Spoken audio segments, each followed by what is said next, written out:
আসসালামু আলাইকুম প্রিয় শিক্ষার্থীবৃন্দ, টেকনিক ইজি এডুকেশনের পক্ষ থেকে তোমাদের সবাইকে আমন্ত্রণ জানাচ্ছি। আমি সামিয়া আফরোজ রিদি আবারও হাজির হলাম নতুন একটি পর্বে।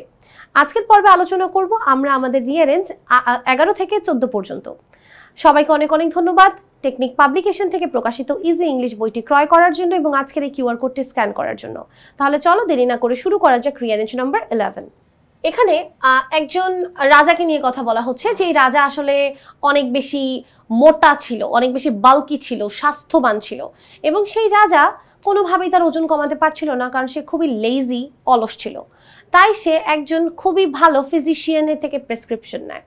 সেই প্রেসক্রিপশনে সে কোনো মেডিসিন বা ওষুধ না দিয়ে তাকে বলেছে একটা লাঠি আকাশে তুলে ঘুরাবেন যতক্ষণ না পর্যন্ত আপনি টায়ার্ড হয়ে যাবেন, এবং এরই মাধ্যমে সে খুবই সুন্দরভাবে সুস্থ এবং স্লিম হয়ে যায়।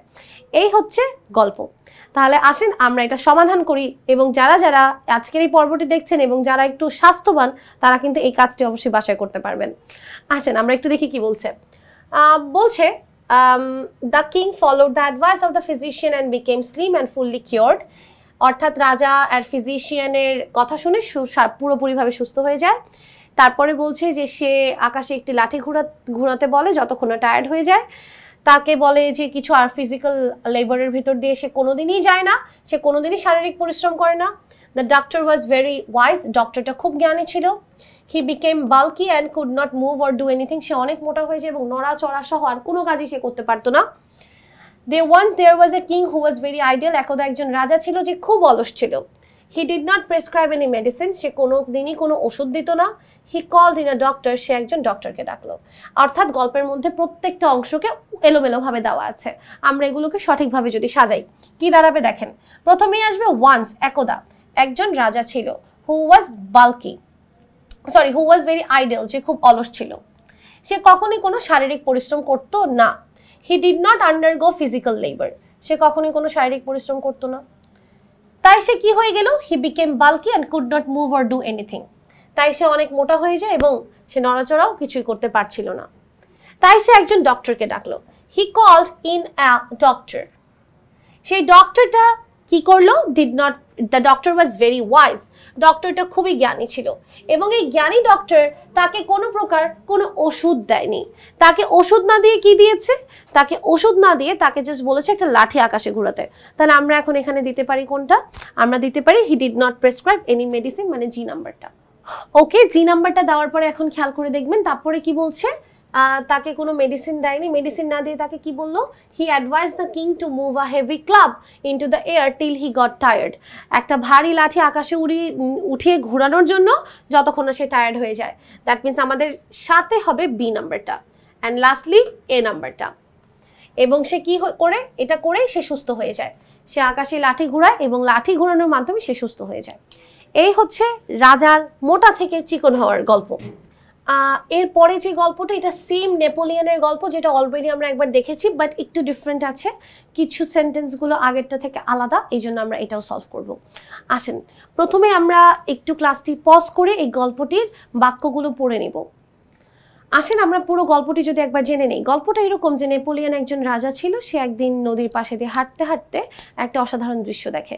সে দেখে একটা ছোট বাচ্চা একটা ছোট নৌকা বানাচ্ছে। সে ওই বাচ্চাটাকে ডাকলো এবং ডেকে এনে জিজ্ঞেস করলো যে তুমি কেন এত ছোট নৌকা বানাচ্ছ?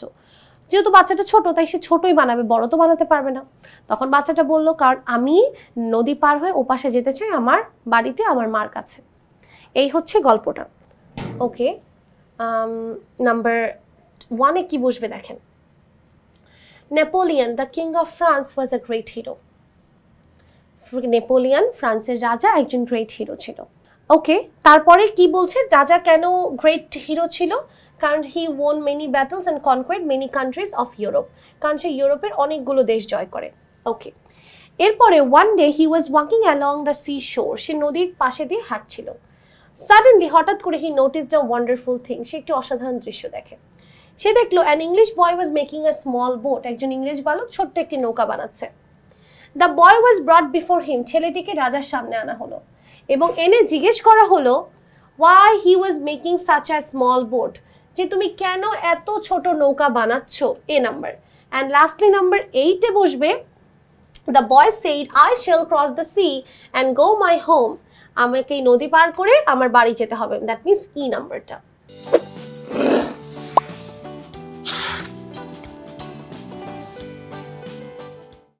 ওকে, এই হচ্ছে আমাদের অ্যান্সার নাম্বার 12 নাম্বারের অ্যান্সার।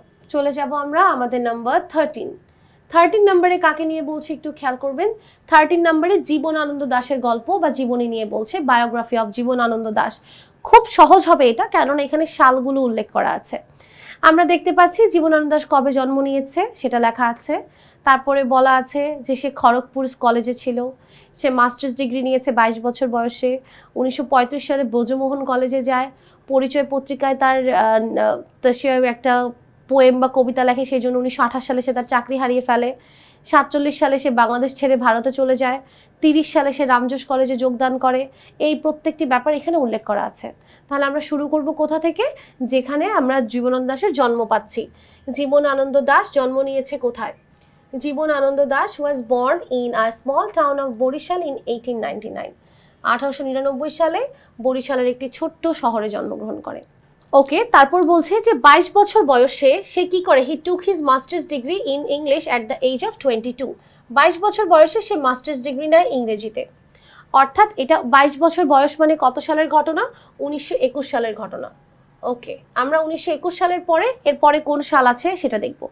দেখেন, সে 1921 সালে মাস্টার্স ডিগ্রি করার পরে এর পরের বছরই দ্য নেক্সট ইয়ার মানে 1922 সালে he started his career teaching career as a professor of English at Kolkata city college.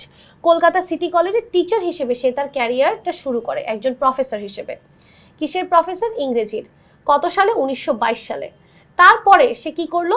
1928 সালে সে তার চাকরি হারিয়ে ফেলে, কেননা সে পরিচয় পত্রিকা একটা কবিতা পাবলিশ করে, নাম্বার সি। এবং এই কবিতা পাবলিশ করার পর সে চাকরি হারিয়ে ফেলে। তারপরে সে 1930 সালে কি করে দেখেন, 1930 সালে হি জয়েন্ড রামজোশ কলেজ, সে রামজোশ কলেজে যোগদান করে।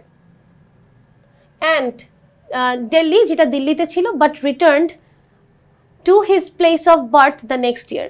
মানে 1930-এ রামজোশে যোগদান করে যেটা দিল্লিতে ছিল, তারপরে আবার 1931-এ পরের বছরেই সে আবার দিল্লিতে চলে আসে।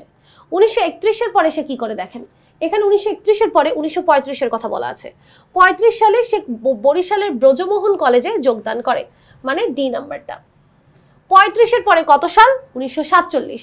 47 সালে when the partition was made, যখন বঙ্গভঙ্গ বা ভারত পাকিস্তান ভাগ হলো, সরি ভারত আর বাংলাদেশ ভাগ হলো, বাংলাদেশ আর ইন্ডিয়া হলো, তখন সে বাংলাদেশ ছেড়ে চলে যায় ইন্ডিয়ার জন্য, তাহলে বি নাম্বারটা। অ্যান্ড লাস্টলি আমরা জানতে পেরেছি যে he joined the Kharagpur college in 1951। 1951 সালে ভারতে যে সে খড়গপুর কলেজে যোগদান করে, দ্যাট মিনস লাস্টে হবে এফ নাম্বারটা। দেখেন, আপনারা যদি এটা সিকোয়েন্সিয়ালি করেন, সিকোয়েন্স মেনটেন করে করেন, তাহলে কিন্তু আপনার আর কোনো সমস্যা থাকবে না। এটা খুব সহজ এই ক্ষেত্রে, কেননা এখানে প্রত্যেকটা সাল ওয়াইজ দেওয়া আছে। আসেন আমরা চলে যাই আমাদের 14 নম্বরে। দেখেন 14 নম্বরে কি বলছে। ওকে, এই গল্পটি হচ্ছে একজন কৃষকের গল্প, যে কৃষকের কাছে কোনোদিন কোনো টাকা ছিল না, কিন্তু সেই কৃষক একদিন টাকা পায় এবং সেই টাকা নিয়ে সে খুব চিন্তায় পড়ে যায় সে কি করবে। এবং এই গল্পটাতে আমরা সুখী মানুষ পড়েছিলাম না, সেই সুখী মানুষ যার কিছুই নেই, কোনো কিছু হারানোর ভয় নেই, আর সে দুঃখী মানুষ যার অনেক কিছু আছে এবং হারানোর ভয় আছে। মেইনলি সেটার উপর ভিত্তি করে গল্পটা বানানো, আমরা এটা সলভ করলে অনেকটা বুঝতে পারবো। দেখেন, প্রথমে হবে F number. A rich man went to a farmer with 50,000 টাকা in a bag. একজন ধনী ব্যক্তি 50,000 টাকা নিয়ে একজন কৃষকের কাছে গেল।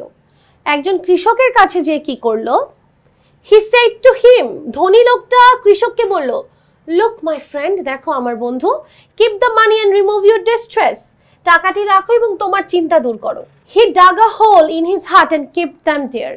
তখন কৃষক কি করলো, এত টাকা 50,000 টাকা কোথায় রাখবো, সে তার কুড়ে ঘরে একটা গর্ত খুঁড়ে সেখানের ভিতর টাকা রাখলো। E number. টাকা রাখার পরে নাও এখন তার মাথায় একটা নতুন চিন্তা ধরছে। এতদিন চিন্তা ছিল টাকা নাই টাকা নাই, এখন 50,000 টাকা আছে। Now he is thinking to hold of the farmer, এখন একটা নতুন চিন্তা তার মাথায় তাকে ধরেছে। এখন তাহলে কি হইলো, এই যে সে এখন টাকা রেখেছে এবং তাকে একটা নতুন চিন্তা গ্রাস করছে। চিন্তাটার জন্য হি অলওয়েজ থট, সে কি চিন্তা করতো, that his money could be stolen any time, যে তার টাকা যে কোনো সময় চুরি হয়ে যেতে পারতো। এবং এই চিন্তার কারণে তার রাতে ঘুম আসতো না, তার রাতের ঘুম পালিয়ে যায়। এবং এই চিন্তার কারণে he could not devote himself to work, সে কোনো কাজও করতে পারতো না। এবং lastly he gradually realise that he had money but no peace of mind, তার কাছে টাকা আছে কিন্তু কোনো মনে শান্তি নাই। তাহলে লাস্ট ওয়ান হবে কি এ নাম্বার। ওকে, তাহলে এই হচ্ছে আমাদের গল্প যে টাকা আছে মনে শান্তি নেই। এই হচ্ছে আজকের আলোচনা আমাদের 10 থেকে 11 থেকে 14 নম্বর পর্যন্ত রিঅ্যারেঞ্জ। সবাইকে অনেক অনেক ধন্যবাদ আজকের এই পর্বটি দেখার জন্য। পরবর্তী পর্বের আমন্ত্রণ জানিয়ে বিদায় নিচ্ছি। সবাই ভালো থাকবেন, সুস্থ থাকবেন, টেকনিক ইজি এডুকেশন ও টেকনিক পাবলিকেশনের পাশেই থাকবেন। আসসালামু আলাইকুম ওয়া রাহমাতুল্লাহি ওয়া বারাকাতুহু।